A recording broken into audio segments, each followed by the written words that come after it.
feel like I write a whole parody around that. Well, let's do an actual intro. Welcome to the beginning. Welcome to the beginning, everybody. Are you going to introduce us? Oh, I'm going to introduce you. Yay! I'm not entirely sure you did that last week. No, I I think I, didn't. th- I think you just hopped right into it. Yeah, I kind of did. Jumped the gun a little bit. So, anyway, I'm Luke Hersey, and this is Mike Mallow. Did I That's pronounce that right? that is what they call me. Okay, that's what you call it. Uh So, huh. this is Random Geek Culture in West Virginia, where we talk about everything geek. So every guest that's on here, I always ask them what makes them geek out. For me, I geek out about Polynesian sauce from Chick-fil-A. Love that stuff and can't get enough of it. I just freak out every time I see the stuff. I will So say good. I do enjoy the Polynesian sauce. Yeah, it's so good, right? I rarely get to eat at Chick-fil-A because I only crave it on Sundays, and we're we're an Yeah. hour away from a Chick-fil-A, and we're usually only in that town on Sundays. Yeah. So it's just the way it goes. Same thing with Hobby Lobby. I Yeah. enjoy Hobby Lobby, but it's always a Sunday trip. I'm like, oh man, I want some yarn.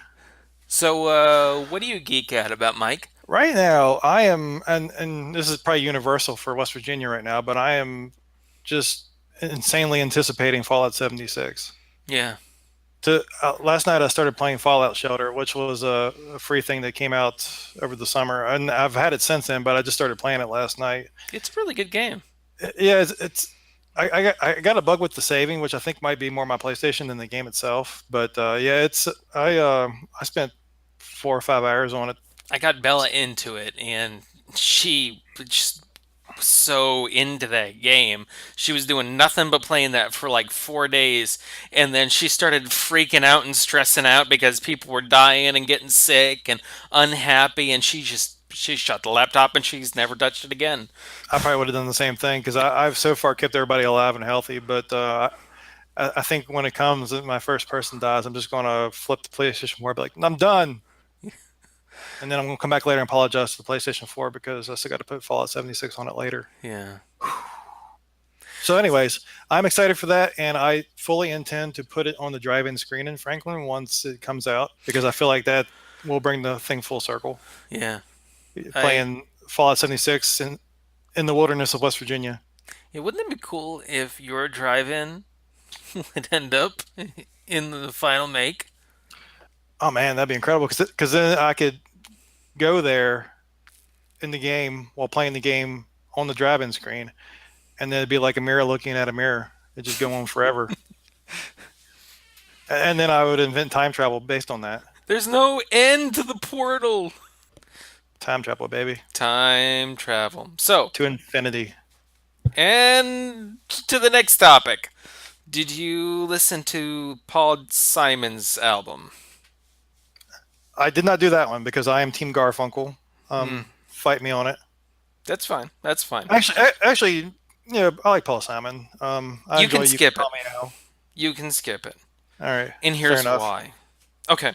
So, Paul Simon came out with an album in August, and it was a remix. They called it a remix, but it was pretty much just a greatest hits album, and it was good, and I really enjoyed it, and everything was, as it should be. I mean, you turn it on, and it sounds just like Paul Simon, and then With lovely strumming guitars.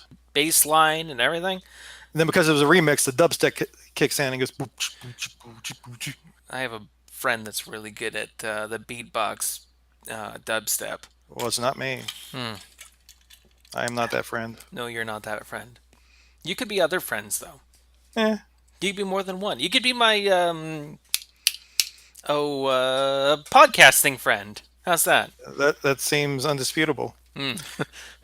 So anyway, the I'm not new sure that was a album, word. the, Go ahead.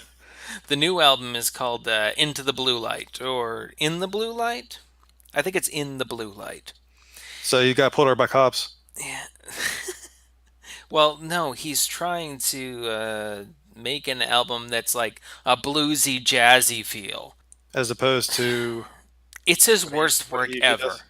Well, he's trying to do something different. Yeah, I understand that, but here's my argument. Why would you, if you had a new album already made, come out with a greatest hits album and remind everybody of how great you used to be and what they liked from you, and then do something different? Wouldn't you do more of the same? Yeah, like a rap rock remix of Mrs. Robinson. I'd be down for that. I would be down for a what is it? A rap remix in the middle of Julio Down by the Schoolyard, Yeah, because they could literally get like rapper to bust out something right in the middle of that. But that album, uh, Into the Blue Light, the one that came out in September. gotcha. Okay, Recently. so what it sounds like? It's like EA had planned to make a SimCity game and contracted out Paul Simon to make that whole soundtrack. And then SimCity got canceled, but he decided to put out the album anyway. Do you remember SimCity from the the 90s? Oh Like yeah. SimCity 2000? Do you remember the I don't. soundtrack from that? I don't have a good recollection of the soundtrack, but I remember the game. Okay, but it was very jazzy. You felt like you're in the city type Gotcha. of feel. Yeah, Standing in an elevator. yeah, exactly, elevator music. It Yeah. sounded like that. It's horrible. And it reminds me of how some artists, as they get older, even though they keep trying, they don't have it anymore. And I really like Paul Simon. He's made some really good stuff. I mean, that one music video with Chevy Chase. As you can call me Al. Yes, you can call me Al. Yep. Love that album, or Uh, the song. Love that song. As far as I'm concerned, that was the last good one he's done, or at least where I've kept up with it. Yeah, I don't know. But you were talking about another album too, and I did listen to that one. The 21 Pilots. What was it? Yes, What's the name of that one? the Raven or something. No, there's a raven on the cover. Yeah, that's what I was thinking. Hang on, It's, Trench. Trench. Okay, Okay. Oh, and the Paul Simons album is Into the Blue Light. Before we move on, so gotcha. Trench, All right. Trench from So, 21 Pilots. so What did you think? I was running a 5K while I was listening to that, Mm-hmm. and it is a good 5K song or album because it starts out kind of fast paced, so it gets you into a good rhythm of running, and then as you get where you're getting a little bit tired, there's kind of a couple cool down songs in the middle, and then it picks up again towards the end. Yeah. And it was good for that. And from what I heard, everything on there sounds pretty good. But Yeah. I really not, like how solid it starts. yeah, That first song is really good. The lyrics are horrible. yeah, They're I agree with that. laughable, but the And music is great. and it picks up great near the end too. Yeah. Now, all I said, my complaint is, if I had put Heathens on repeat for the entire 5K, I wouldn't have noticed a difference. Hmm. Melodically, it's just the same song over and over, Yeah. just with different pace. But I think Heathens was made specifically for the Suicide Squad soundtrack, Yeah. It was a. and was the only good thing about any of that. Yeah. It was the only. Well. Um. Uh, uh, nope. I can't come up with anything else. Thank you. I heard a lot of people talk about that too because we watched it at the drive-in and we Hmm. never stopped talking about how bad it was. Yeah. Like the entire board was there. I think it was the second or third movie we ever showed when we reopened, Yeah. and the whole board was there, and they could never stop talking about how bad it was. And they don't won an Academy Award for Best Makeup, and then I started calling it the Academy Award winning Suicide Squad, and they had just grown. Okay. So you know how like in Blurry Face, he kind of raps a little bit, Yeah. but he's not very good. But it's a good break from the song. It's almost like one of the best ways to do a bridge. Well, he had a good pace. If he got any faster, I don't think he could have kept up with it. But Trench, right along with Blurry Face, it's a good album. It's what it reminds me of, the kind of consistency of oh, Imagine Dragons. Yeah, I was thinking that too, and I was actually going to bring them up anyways because you're talking about how they had an album in 2013, Yeah. 21 Pilots. Mm-hmm. I was proud to be an early adopter of Imagine Dragons. Like I was into them before they got big. Before or right around that came out as a single. Mm. I got the album when it first came out because whatever their second single was. I can't think of it right now. Hang on, let me get Spotify open. Is it Warriors? Because that's a good one. I really like their new album. Yeah, ever since the first album, I haven't really been able to get into them as much. The second one was okay. It's Time. That was it. Mm. Like I got it that one, so I bought the album based on that song, and the whole album was really good. Yeah. It's one of the few perfect albums that come out in the last 6 or 7 years. Yeah. You don't see many perfect albums anymore, but that was one of them. Well, the last perfect album I can think of is um, oh, In Rainbows. Yeah, and that was before 2012, I believe. Man, just thinking about that album just breaks my heart because Radiohead's never gonna do what they did there. I was Like, actually thinking recently about how that was their last great album, yeah, and not just in our perspective about it. No one talks about the ones after that. yeah. But I mean, that's what everybody said about them after OK Computer. They said Yeah, they lost their steam. I mean, they had some albums that kicked the can down the road, but then they came out with In Rainbows. yep. I mean, So, I mean, maybe they're going to come out with something here in the next 27 years. Oh, hey, we got a guest. Hello, hello. Hello, hey, hello. the guest is in the studio. So, Okay. Jason, thank you very much for joining us today. We're going to go over Oh, some movie stuff, so I'd like to have you on board for that one. Also, sure thing. our other guest canceled, so thank you for No filling. worries. No worries. I don't want you to think that you're second string or something like that. No. You're one of those talk show people that they call in whenever the guest falls through. The A Bagoda of our podcast. Yeah, I like to, or if you want to go even weirder, I'm like the John Candy of SNL, or not John Candy. Oh, what's his face on Roseanne now? John Goodman of John SNL. Oh yeah, Goodman. yeah. Who's always showing up about every 2 or 3 years. He just pops up again and again. So I wonder if that's because they couldn't find a guest. I believe so. And there's even a joke one year I remember where John he showed up and like Tom Petty was the musical guest. They're like, wait, didn't we already have this episode like 10 years ago? And he goes, no, it's a different episode. It's not a rerun. And they're like, yeah, I've seen this already. It's Tom Petty pops up, does free fall, and you talk about your new movies. It's the same thing. I'm good. And people start like acting like they're walking out and stuff like that. So yeah, Good stuff. That's good pretty stuff. funny. Yeah, I'll take the John Goodman. I was never a fan of A Bagoda, anyways. So, Jason, have you gone to see Venom? I did not. I had a busy weekend. I mostly had a lot of projects around the house I had to work on. So All right, that's fine. That's fine. yeah, But you are familiar with Spider-Man.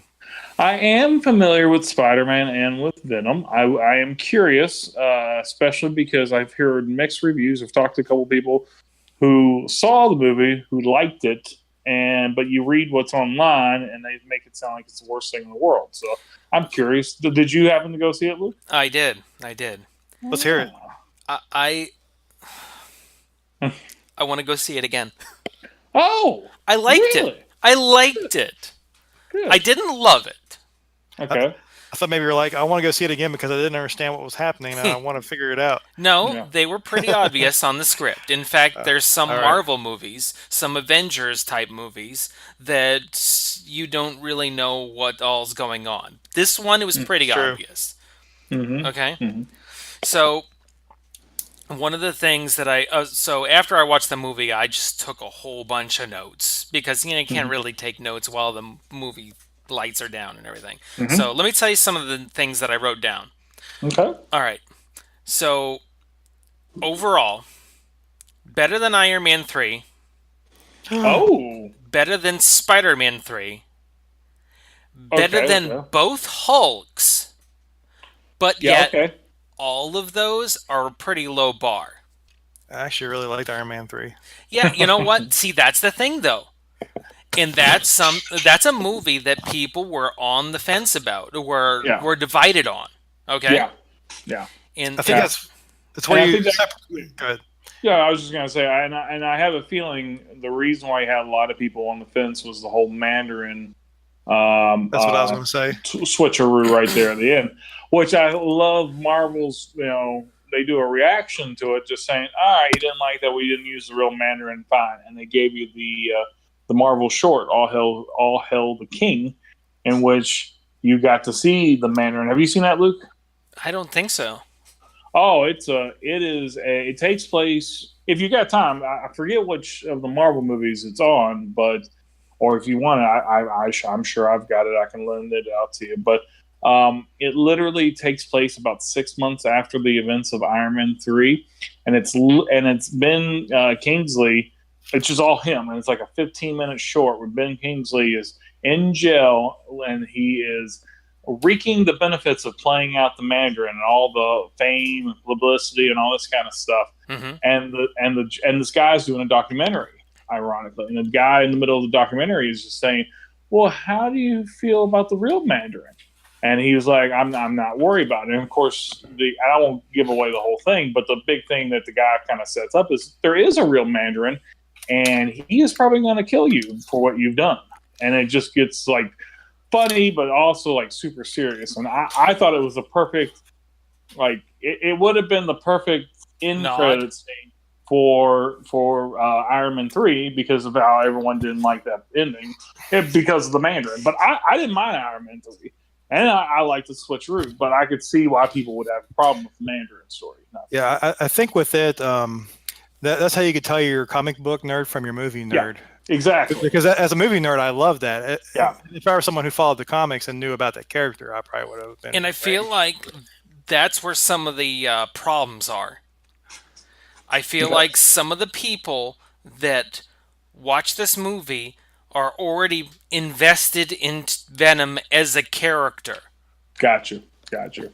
Makes sense. Now, one thing I did note down was okay, so there is several things that are changed Mm-hmm. versus the comics. However, they didn't like make some lame excuse on why things are the way they are.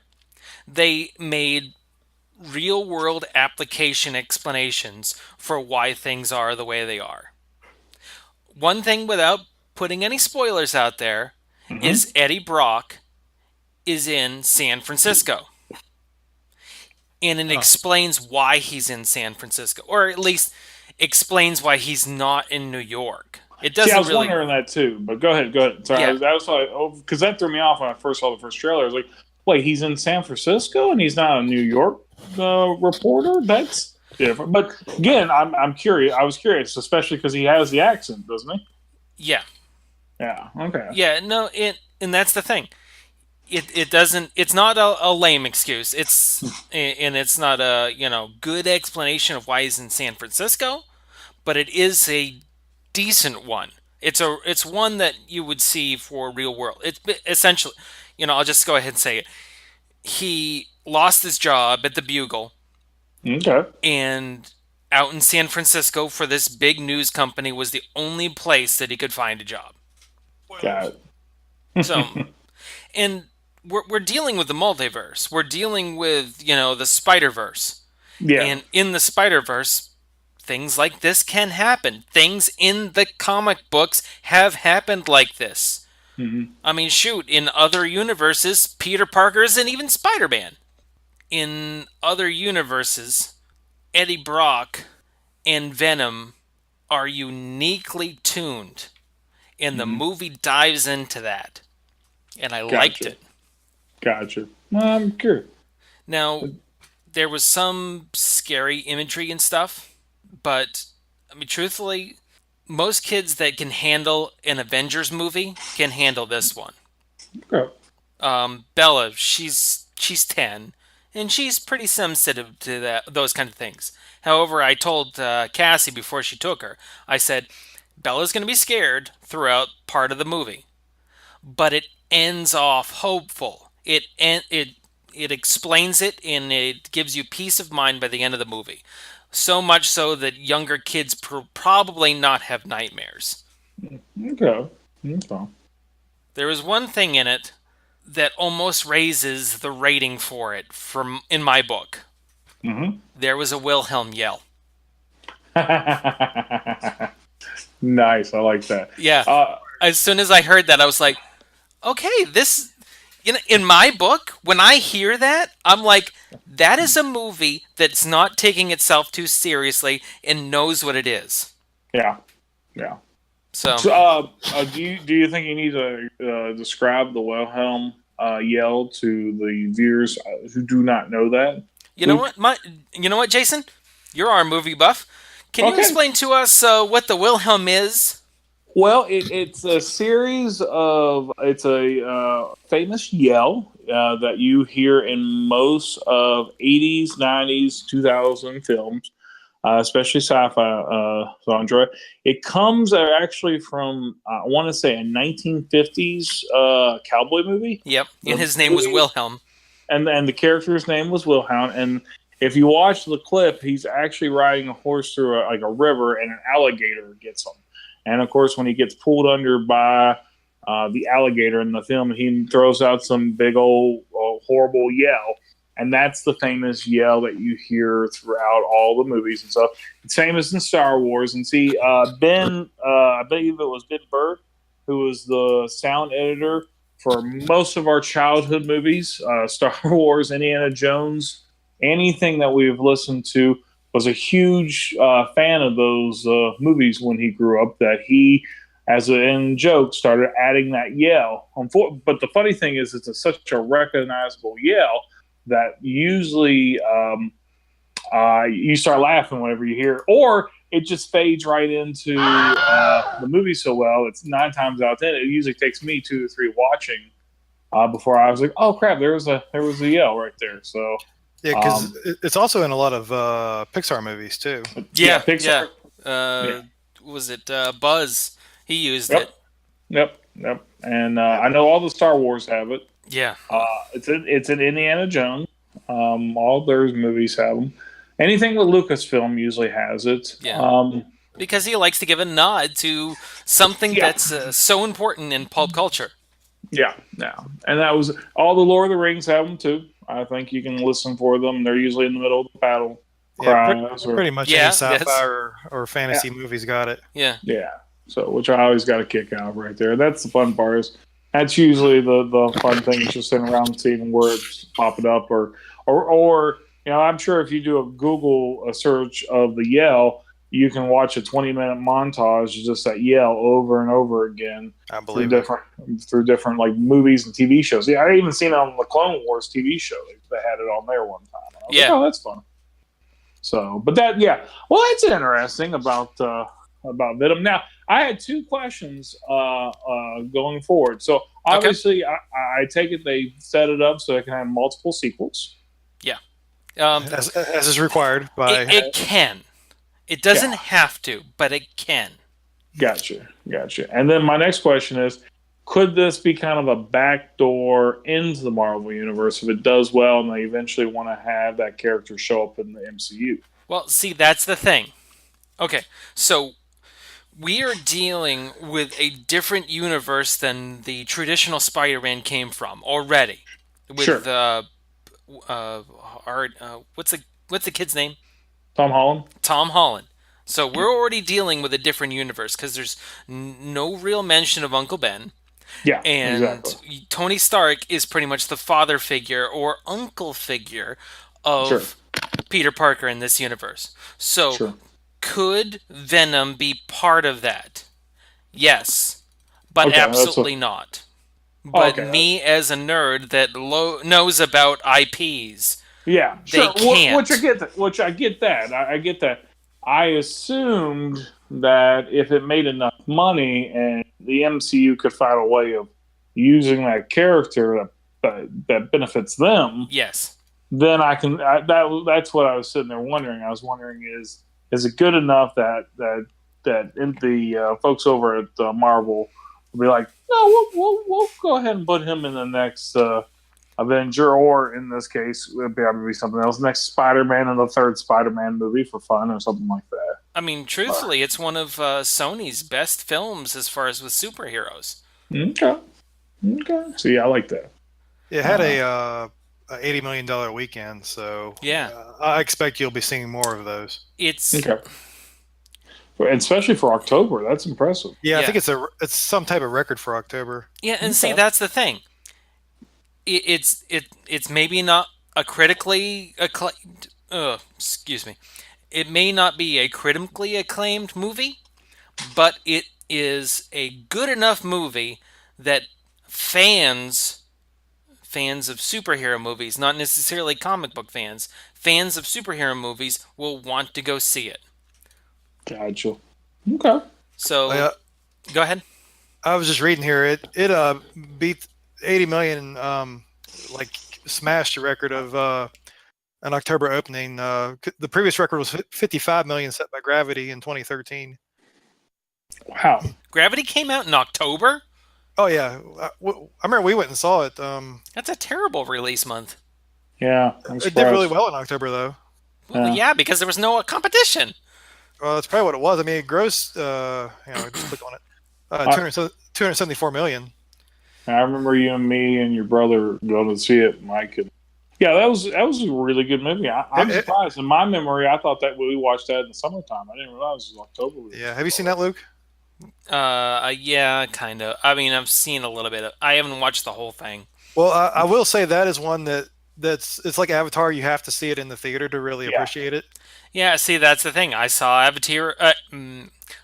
Avatar in the movie, and I loved it, and I didn't really care for it at home. Yeah, Yeah. I was the same way. I got it on DVD for Christmas, and to this day, it has not been unwrapped from its packaging. To this day, To that is this the day. only movie that I've liked in the theater in 3D. Really? Let's see. Yeah, it's just a Um, gimmick to me. Well, yeah, that and Gravity are the only two. Oh, I see it in I mean, see Gravity. So Yeah. in the It's too theater. bad.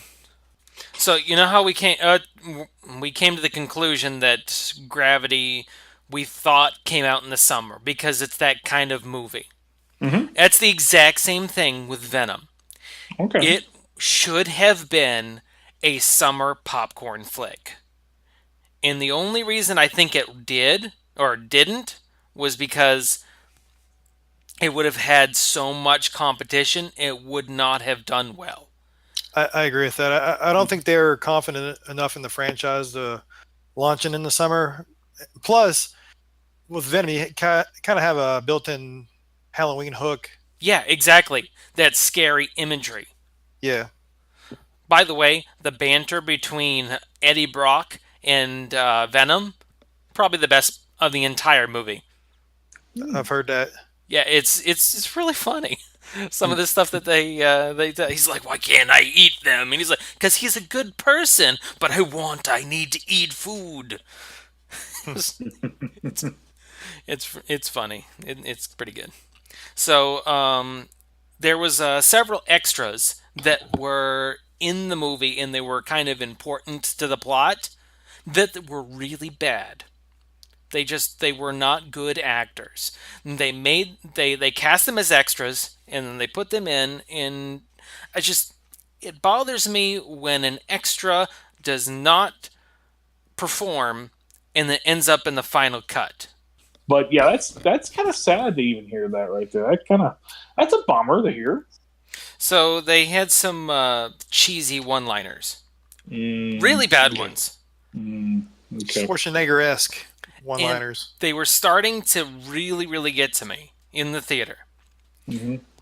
But the thing that turned it around for me was the Wilhelm yell.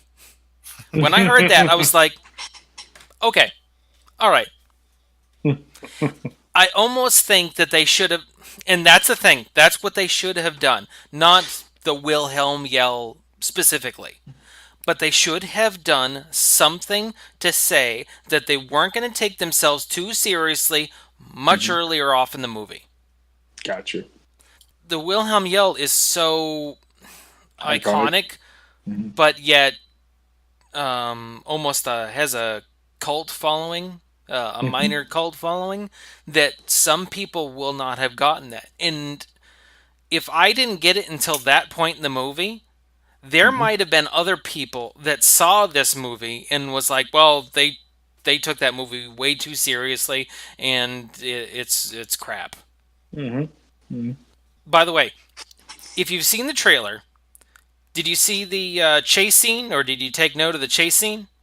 Oh, when he's on the motorcycle. Yeah, Yeah. yeah. Worst part of the movie. Worst Really? part of the movie. In fact, I would have enjoyed it more if they had cut that entire scene out, because they could have. It was not integral to the part or to the plot. It was not integral Gotcha. to the plot. It was horrible. Let's In check. I wonder if it's whenever they first started shooting the movie, that was actually one of the first things they shot was that chase scene on the bike because when they released the first trailer, God, that's been probably 9 months ago. You didn't see any of Venom. You only saw Eddie and him walking around, and they showed him on the bike scene, and that was it. And then yeah, they finally pulled back, and you just see a smiling Venom face. But you don't even see. I think they don't even give you the title at that point. And I was just like, "Oh, that's different," because it made it look like it was like an action movie, not yeah, really so much and a. and see, that's the thing. I There may have been enough people that liked that scene well enough that they kept it in, or that they had put it in that first trailer, so they felt like Mhm. they had to put it out in the release. But they could have Sure, shortened it a lot. It was way too long, that scene, sure, sure. because it was. I'm not gonna say it was. I'm not gonna say it was a train wreck, but it was pretty darn close. Gotcha, Now, gotcha. the next big scene after that, the lobby scene, best in the entire movie.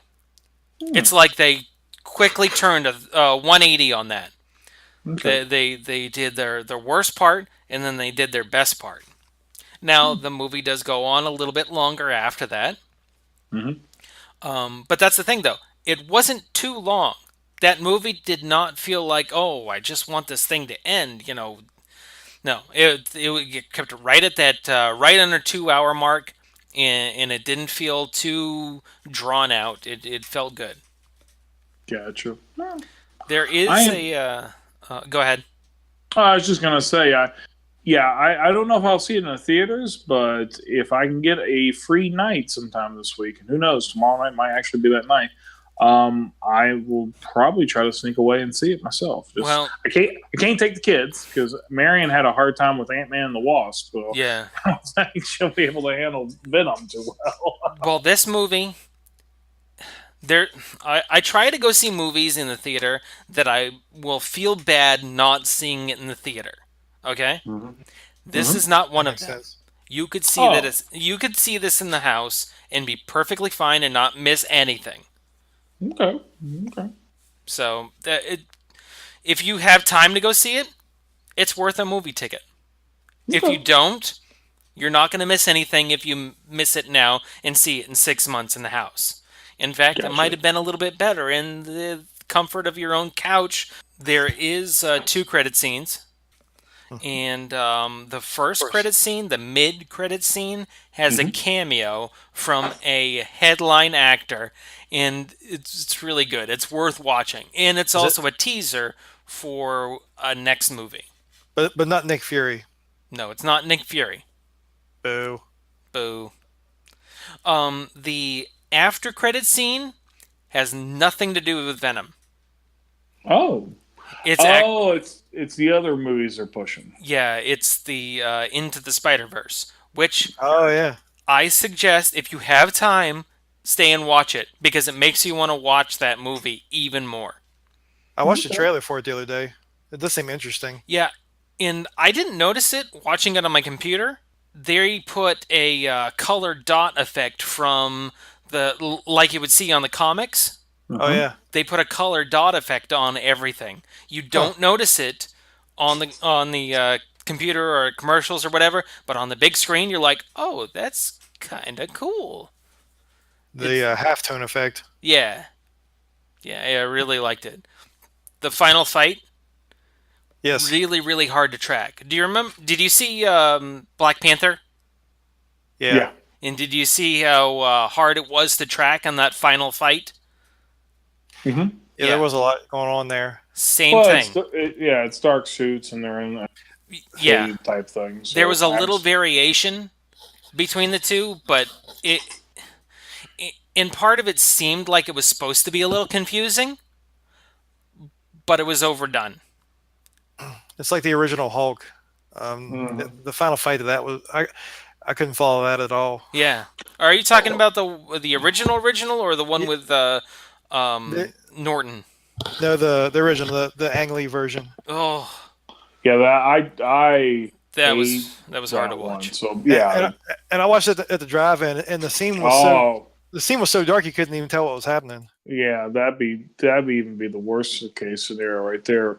That's why I love when they brought back the new Hawk, when they did the Edward Norton Hawk. I was like, oh, nice. They're pretty much doing it like the TV show where you just kind of see through flashbacks how he becomes Hawk and give you a different story afterwards. So Yeah. because everyone knows that story now. You know? I did not like that movie though.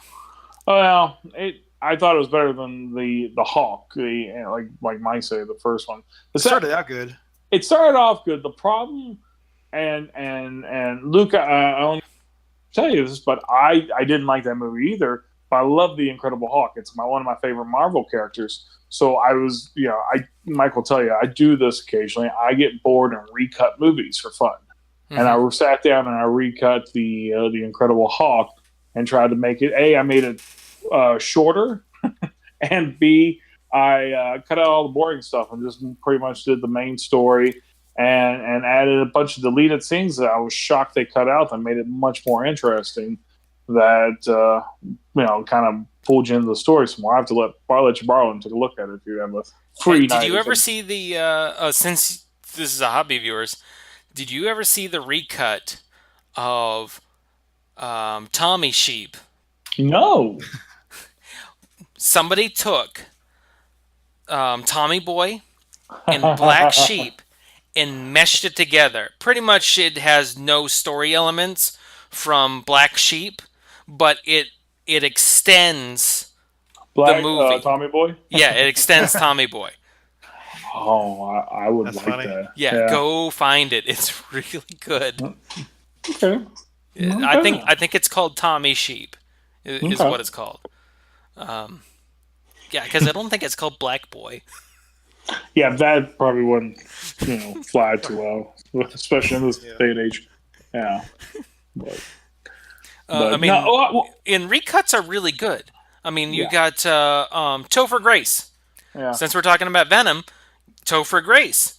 That was one of the Recuts, reasons why he became an actor again, because his recut of the original, or not the original, the Prequels. prequels of Star Wars is considered one of the best recuts ever made. Yeah, I've heard that too. I think he only used like 20 minutes of Phantom Menace, and most of the cut is episode 2 and 3 of his cut. I heard, and it's like a 2-hour movie or something like that. They said. Yeah, and they cut out almost all of the love stuff Yeah. from the second one because it was so hard to watch. Yeah. They just had no chemistry. So I did have a question though. Yeah. So are you excited for the Spider-Man into the Spider Universe or Enter the Spider-Verse? Yes. Spider-Verse? I wasn't until I realized the one is stop me if I'm wrong, but isn't the one regular Spider-Man the same Spider-Man from the Tobey Maguire Spider-Man movies? Essentially, it's not going out and saying that. However, we're dealing with the Spider-Verse, so there's multiple iterations. But the Tobey Maguire Spider-Man was very close to the original Spider-Man, except 2 glaring changes. Mary Jane was not his original love. It was Gwen Stacy, right? And where is his web shooters? They came out of him. Yeah. They come out of his veins. He come out of his vein. What? His spider blood makes silk. Yes. It should have come out of the spider butt. If he was going to do that. That'd have been a great visual. Yeah. I'm trying to keep that PG-13 rating. Yep. So, no. But in the post-credit scene, you see Peter Parker's web shooters. So it's not the same one. Gotcha. They make reference to it, but it is not the same. Gotcha. Okay. Yeah. So are you guys interested on the rating that I gave it? Sure. We already talked about the Wilhelm yell. We talked about the cheesy parts. They didn't take themselves too seriously. And Tom Hardy, putting him in there, it automatically raises it because he's an amazing actor. And his supporting actress was also very good. She was the same girl as in The Greatest Showman, the wife. Same chick, and she's a very good actress. So there was one thing that it did very good on that Spider-Man 3 didn't, which was stay true to the comic art style. Not necessarily the comic story, but the comic art style was very, very close, and I liked that.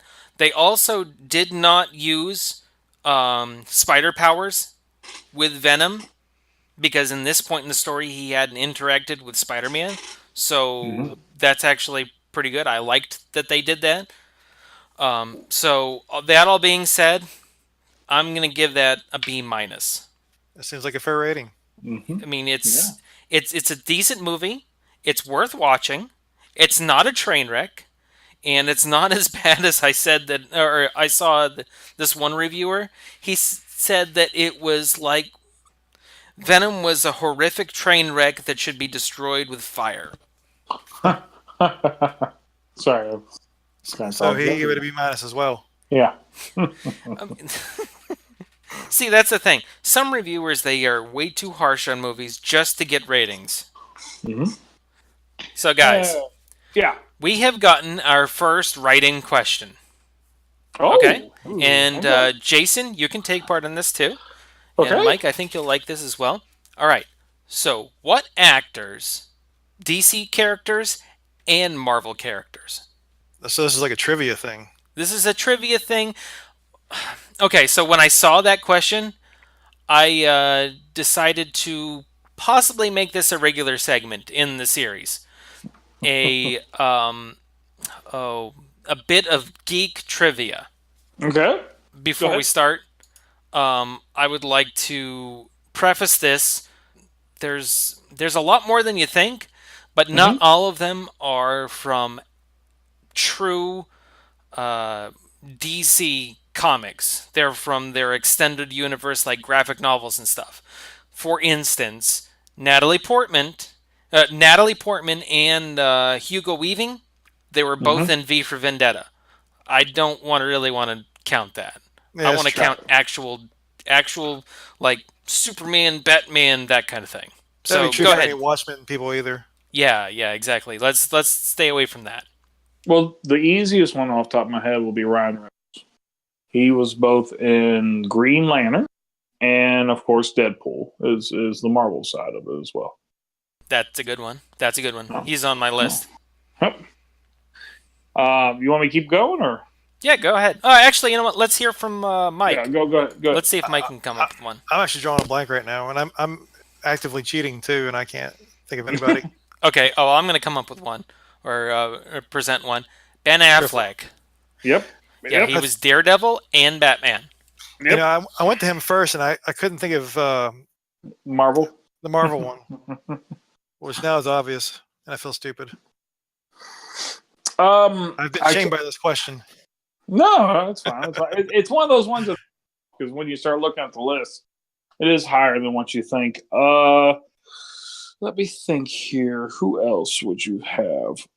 There is. I'm not sure what his name is, and the only reason I know him is I actually saw the movie last night. He's in Ant-Man and Ant-Man and the Wasp as one of Scott Lynn's like crewmen. If that makes any sense. He's the guy with the Russian accent in the Ant-Man and the Wasp. You know who I'm talking Oh about? yeah, yeah, yeah. That guy is also in The Dark Knight.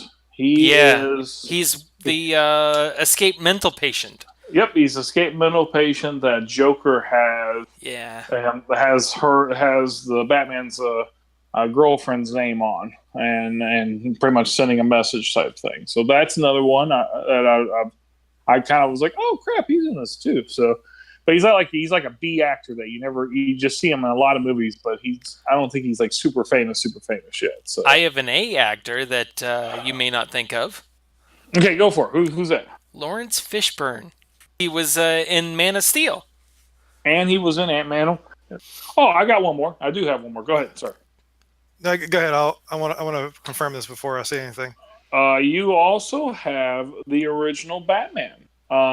Michael Keaton is Batman. Yeah. Oh. And Spider-Man Homecoming, he's the Vulture. Didn't even think of that. Right there. Yeah. That's really good. And then, of course, Ned Beatty. He was in the original Superman. He was Lex Luthor's right-hand man when Lex Luthor was in jail. He was also in the original Captain America movie from 1990. Oh, wow. Wow. And then, of course, Tim Robbins. Tim Robbins was he was in Green Lantern. Okay. Okay. He was also in Howard the Duck. Oh, That's a deep cut. crap. Yeah. Wow. Yeah. I couldn't never pull that one out. And then, of course, let's just finish with the last one. Do you guys have any others? No, this has been a mental exercise, and I'm exhausted. Okay. All right. Last one. Tommy Lee Jones. Oh yeah. He was Two-Face and the General from Captain America: First Avengers. Yeah. Oh my gosh, yeah. Forgot about that. I want to talk about the movie I saw this weekend, which was called Smallfoot. Smallfoot. Find out why I saw it and if it was good or not next time. Next time on Dragon. Wait, no, different show. Oh man, I watched so much Dragon Ball this weekend. Also, Heartspark. Coming to bookstores, but mostly Amazon, November 7th. November 7th. Is that a hard date now? It's getting harder. It's fermenting, I guess, or congealing into that date. Congealing into that date. Okay. So, thank you for listening to RGCWV. I am your host, Luke Hersey. This is my co-host, Mike Maldo. Something like that. It's something like that. And Jason Smith, thank you for joining us again. And, Thank you. You always give good movie insight, and looking forward to hearing from you on Wednesday about Doctor Who and how the new character is working out.